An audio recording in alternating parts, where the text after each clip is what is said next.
Welcome to this video on clinical epidemiology based on Chapter 12 of Introduction to Epidemiology by Ray M. Merrill. In this chapter, we shift from public health at the population level to clinical decisions at the individual level. Clinical epidemiology uses population-based data to guide screening, diagnosis, and treatment decisions in medical care. Let's explore how epidemiologic tools are used in everyday clinical practice. What is clinical epidemiology? Clinical epidemiology is the study of patients in clinical settings using epidemiologic methods. It focuses on identifying the best diagnostic tests, determining the likelihood of disease based on test results, evaluating screening and treatment programs, improving clinical decision-making using data. The goal is to apply research findings to improve individual patient care. The role of screening identifies disease before symptoms appear, when early intervention can reduce severity or death.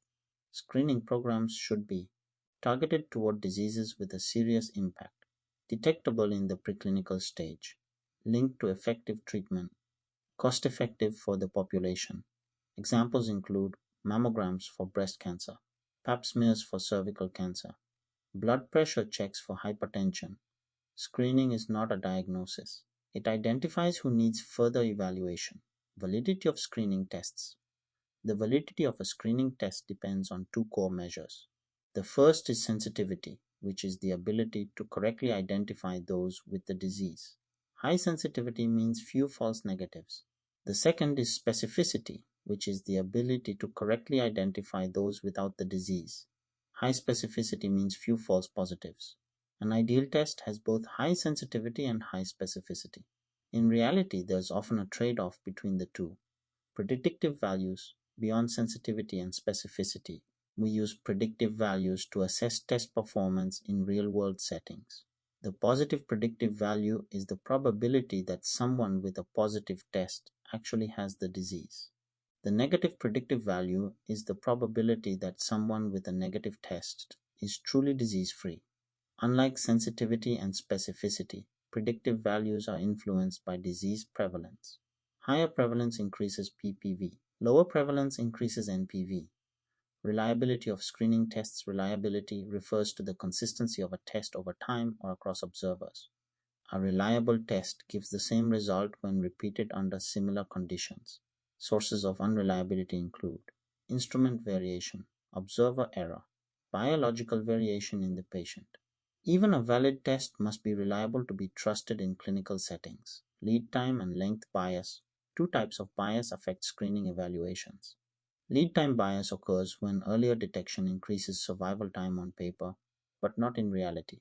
Length bias occurs when slower growing, less aggressive diseases are more likely to be found during screening, making outcomes appear better. Understanding these biases is critical when interpreting screening success and survival data. Clinical decision-making tools. Clinical epidemiology uses tools like likelihood ratios, risk calculators, clinical prediction rules, decision trees. These tools help providers weigh test results, patient history, disease probability. They guide next steps whether to treat, test again, or monitor over time. Outcomes of interest in clinical epidemiology. In clinical settings, we evaluate outcomes like mortality, morbidity, quality of life, functionality, patient satisfaction. Good studies track these outcomes to see how well a treatment actually helps the patient. It's not just about numbers, it's about lived experience and real-world benefit. Let's recap the key lessons of clinical epidemiology. It applies epidemiologic principles to patient-level decision-making. Screening tests must be valid, reliable, and used for the right diseases. Sensitivity, specificity, and predictive values guide test interpretation. Reliability ensures that tests are consistent across time and users. Biases like lead time and length bias can distort outcomes.